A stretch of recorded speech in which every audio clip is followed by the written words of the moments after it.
Salut à tous, c'est l'idée et on est là ensemble pour répondre à cette question: pourquoi Zack Snyder est un génie? Et pour ce faire, on va plonger de la surface vers les profondeurs du visible et du conscient jusqu'à l'invisible et l'inconscient. On va faire ce que Warner n'a pas fait, prendre son temps. D'ailleurs, je vous invite dès maintenant à regarder la vidéo précédente sur le thème de l'image. Cette deuxième partie aura pour thème l'histoire, donc préparez-vous à avoir chaud au cœur, on va commencer.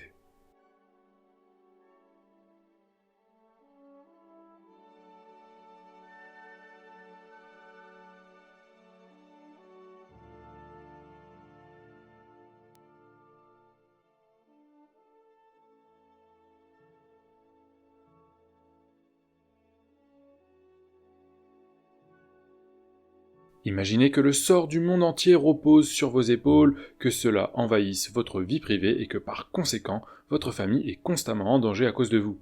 C'est à se tirer une balle en kryptonite dans la tête, non? Imaginez encore que votre père biologique vous annonce que vous êtes le dernier de votre espèce, le dernier espoir, et que votre père adoptif vous a élevé pour devenir un symbole pour l'humanité. En gros, que votre vie ne vous appartient pas et donc que vous devez la sacrifier sur l'autel de l'humanité. C'est quand même une sacrée pression et à titre personnel, je ne sais pas si j'accepterais facilement ce job. Comme dit Freud, notre moi est le résultat de notre ça, nos instincts animaliers comme nourrir et se reproduire, et de notre surmoi, les comportements moraux que nous impose la société. Et la bataille interne entre le ça, Clark, et le surmoi, Superman, est le cœur émotionnel de ce personnage.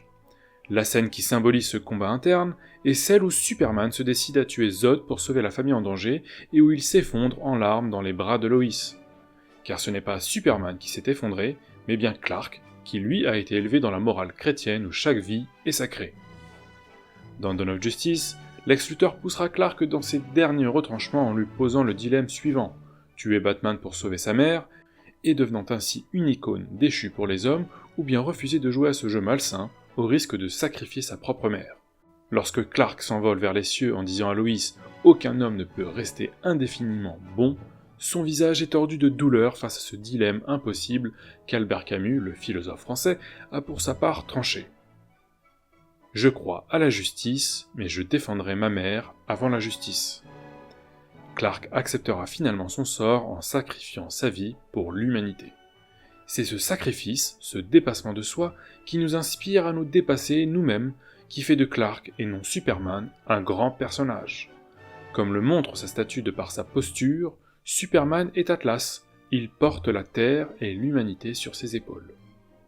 Là où Clark a été conditionné moralement dès son enfance par ses parents pour devenir le sauveur de l'humanité, Zod lui l'a été tout autant mais cette fois-ci génétiquement. Lui et ses soldats ont été élevés sans moralité et comme le dit Faora, c'est ce qui leur donne un avantage évolutif sur les autres espèces. Zod est ainsi le miroir inversé de Clark. Comment peut-on a priori lui en vouloir de faire les choix qu'il fait? Il n'a pas réellement de libre arbitre et il cherche à sauver son peuple de l'extinction totale. Le vivant, avec un grand V, est aussi amoral. Il fait tout pour se perpétuer et survivre.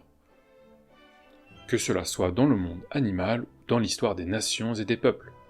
C'est la morale humaine qui paraît comme une étrangeté aux yeux du vivant. Il est au fond dans le même dilemme que Clark ou Krypton et sa propre mère. Ce qui est juste est de ne pas commettre un génocide total au risque de perdre sa mère à tout jamais. Zod est ainsi le héros de sa propre histoire. Et vous? Vous seriez prêt à perdre votre mère au nom de ce qui est juste? Oh, c'est clairement Takame qui n'est animé que par la rage au début des événements de Dawn of Justice. Il ne se rase plus la barbe, boit comme un trou, baise avec des anonymes et prend des médocs un peu louches. Il est insomniaque et ne fait plus très bien la différence entre la réalité et ses propres rêves. Et qui peut vraiment lui lancer la première pierre? Le mec n'a jamais réussi à faire le deuil du meurtre de ses parents, a cru pendant 20 ans qu'il pouvait par la force de son poing remettre un peu de justice dans sa ville, et au final les criminels restent et assassinent. Même Robin, son fils quasi adoptif, a été tué par le Joker. Bruce est dans une fuite en avant. C'est un fantôme qui erre sur Terre. Ce qui rallumera l'étincelle en lui, c'est la découverte d'une menace bien plus grande que quelques criminels pittoresques, une menace venue des étoiles. Bruce est en réalité dans une grave crise existentielle en découvrant Superman. Il réalise son impuissance et l'absurdité de ce qu'il faisait depuis 20 ans, mettre des criminels en prison ou dans un asile pour qu'ils s'échappent bien assez tôt. Il le dit lui-même à Alfred, tuer Superman sera la plus importante action qu'il n'aura jamais accomplie. C'est en réalisant que Superman est un homme comme les autres, avec le fameux Martha, que Bruce voit enfin le bout du tunnel et va pouvoir se reconstruire. À l'époque de la Grèce antique, croire aux dieux fut facile et aisé. Mais imaginez dans une ère qui se sécularise et où dans le monde occidental l'irréligiosité augmente, d'un coup un dieu se présente à nous. Un véritable choc. Et en cela, Lex et Bruce sont en fait très proches. Les deux sont confrontés à une grave crise existentielle où nous, hommes, nous croyant tout-puissants, devenons de minuscules fourmis pour des dieux surpuissants. Et Lex, qui a une foi dans la technique à travers sa compagnie très start-upienne à la Google, doit certainement être athée ou agnostique pour surréagir ainsi à la venue de ce nouveau dieu. Il est plus facile de croire en un nouveau dieu quand on est soi-même religieux. Mais quand on est athée, c'est beaucoup plus dur à encaisser car tous nos fondements idéologiques s'effondrent. Le but de Lex n'est de tuer ni Batman ni Superman. Il est dans un dialogue avec l'humanité. Cette humanité qui se donne à Superman et qui le voit comme un nouveau dieu. Pour lui, mettre un genou face à ces dieux est une humiliation pour l'humanité et pour notre intelligence. C'est se soumettre et ne pas être capable de se prendre en charge soi-même, donc d'être maître de son destin. En mettant Superman face à ce dilemme terrible de tuer pour sauver sa mère, il cherche à détruire l'aura divine de cet être en montrant qu'il n'est ni tout-puissant, ni tout bienfaisant, et qu'au fond, nous ne pouvons compter que sur nous-mêmes. Diana est, elle, pour le coup, la fille d'un dieu, en l'occurrence Zeus. Elle est l'héroïne qui a découvert l'humanité, l'a aimée en aimant Steve Trevor, et qui en a été dégoûtée après les horreurs de la Première Guerre mondiale. Elle ne peut plus retourner sur son île natale et est ainsi condamnée à vivre parmi les hommes pour l'éternité. Elle n'a plus de relation sentimentale depuis la mort de son premier et son seul grand amour, Steve Trevor. Et à quoi bon s'ils mourront tous les uns après les autres, alors qu'elle ne vieillit plus? Après s'être détournée de l'humanité en se cachant, c'est la mort de Superman, son ultime sacrifice, qui lui donnera une nouvelle lueur d'espoir. Comment faire le deuil de sa mère en voyant son père en prison payé pour le crime qu'il n'a pas commis? Sans parler de son modèle, Superman, qui a trépassé. Malgré toute cette pesanteur, Barry trouve en lui une joie de vivre. Son échange de regards avec Iris, tout en tendresse, montre qu'il est capable de tomber amoureux et donc que l'espoir est toujours là, contrairement à Bruce. Il ne vit pas mal sa différence de penser à la vitesse de l'éclair, contrairement à ce que peuvent éprouver certains hauts potentiels. Il assume qui il est entreprenant et ne lâche pas les bras en continuant ses études. Il est peut-être celui qui est le plus humainement inspirant de par sa trajectoire dans laquelle plusieurs d'entre nous peuvent se retrouver. Le seul risque pour Barry est son pouvoir de remonter le temps. Son manque de maturité pourra le pousser à vouloir sauver sa mère et donc son père, ce qui peut avoir des conséquences désastreuses sur notre monde. Nous sommes finalement dans le même dilemme, la justice ou notre mère. Victor avait tout pour lui, sportif de haut niveau, intelligent, populaire dans sa fac, enfant d'une bourgeoisie aisée et très éduquée, en l'occurrence des scientifiques. Et surtout, un cœur gros comme ça. Il est prêt à contourner les règles pour aider une amie en détresse, ou plus tard pour aider une femme écrasée par notre monde moderne de dette et de consommation. Mais, il y a toujours un mais, son père a toujours été absent pris par son travail. C'est ce que certains, j'en suis sûr, ont déjà éprouvé, l'absence d'un proche parent, et en cela c'est une douleur universelle. Victor perd sa mère dans un tragique accident de voiture et la moitié de son corps. Ce même père si absent, tel le docteur Frankenstein, lui redonnera un corps robotique. Comment digérer tout ça? L'isolement, le deuil de sa mère, l'acceptation de ce nouveau corps, et surtout les non-dits avec ce père terriblement absent. Victor aurait de quoi perdre les boules comme certains criminels de Gotham, mais sa force d'esprit et de discernement l'ont protégé contre un chemin plus tragique encore. En sauvant l'humanité, il se sauva lui-même. Victor, comme il le dit, n'est plus brisé. Arthur est un dieu, demi-dieu pour être exact, mais il est terriblement humain. Il boit, il blague, il s'énerve vite, il est sarcastique et moqueur, mais dans son humanité, il a cette noblesse d'esprit, cette modestie qui lui vient de son père. Il est, allez, disons-le, cool. Oui, Arthur est cool, ou plutôt badass comme il dirait. Il semble pendant un temps accepter son destin atlante en portant le trident de sa mère pour sauver l'humanité qu'il aime tant, mais ce n'est que plus tard qu'il acceptera de devenir le roi d'Atlantis en découvrant la réalité sur sa mère. Steppenwolf est touchant. Oui, il tue sans pitié, il conquiert, mais il est touchant. Voir cette forme démoniaque avoir les larmes aux yeux, car on lui annonce que jamais, jamais, elle ne pourra se racheter, est paradoxalement émouvant. D'autant que cette quête de rédemption sera accueillie avec un mépris glacial de son maître Darkseid, qui écrasera sans pitié la tête décapitée de ce serviteur, qui pourtant lui a permis de retrouver ce qu'il désirait le plus, l'équation d'antivie. Darkseid est le méchant ultime, c'est un monstre de puissance, un être terriblement froid et calculateur. Il faut dire que pendant sa jeunesse, alors qu'il n'était connu que sous le nom d'Uxas, son impétuosité et son imprudence l'ont sacrément éméché lors d'un coup de hache presque mortel d'un dieu lambda à moustache. Oui, vous voyez de qui je parle. Depuis, il semble avoir appris de ses erreurs et après avoir conquis 100 000 mondes et avoir retrouvé l'équation d'antivie qui permet de manipuler toute vie dans l'univers, Darkseid est inarrêtable. Tout est fait pour ancrer la réalité de ces films dans notre monde bien à nous. Car des hommes et des femmes, du bas-fond de la société aux plus hautes sphères, ces visages d'anonymes s'affichent sur nos écrans. Des SDF, des mal lotis, des serveurs, des prisonniers, des fermiers, des politiciens, des start-upers, des ultra-riches et même des fight clubbers. Superman, par sa capacité de voler, a choisi, comme le dit l'humoriste Jon Stewart, de ne pas être considéré comme américain. Il agit partout dans le monde en sauvant des Mexicains pendant la fête des morts, une fusée qui explose en Russie ou en dégageant un bateau perdu dans l'Arctique.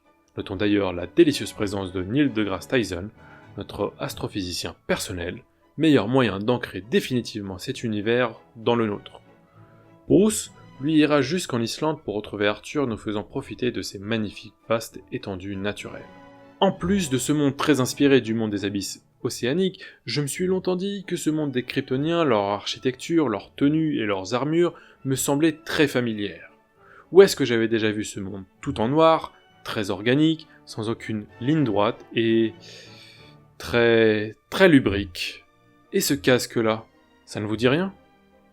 HRJGR, pardi. Eh oui, Alien, le Space Jockey et compagnie, sans parler du côté très Matrix des robots ou des chambres de conception vitale.